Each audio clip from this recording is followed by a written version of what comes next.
A wannan darasin za mu koyi yadda ake amfani da do not, ko kuma ka ce don't. Wannan do not ita ce ake takaita ta ake mai da ita don't. Abin da ake nufi da do not shine kaman kada a yi.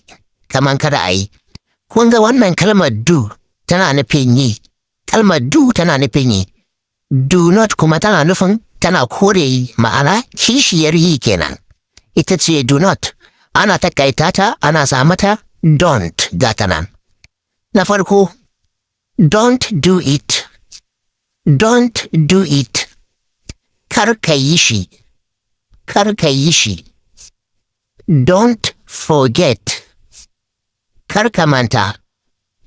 Don't forget. Kar ka manta. Don't worry. Kar ka damu. Don't worry. Kar ka damu. Don't cry. Kar ka yi kuka. Don't cry. Kar ka yi kuka. Don't come. Kar ka zo. Don't come. Kar ka zo. Don't lie to me. Kada ka yi min ƙarya. Don't lie to me.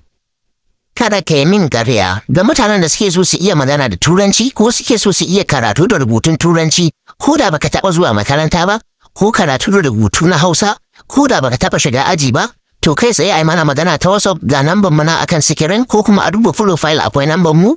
Iya ta WhatsApp ne ake magana banda kira.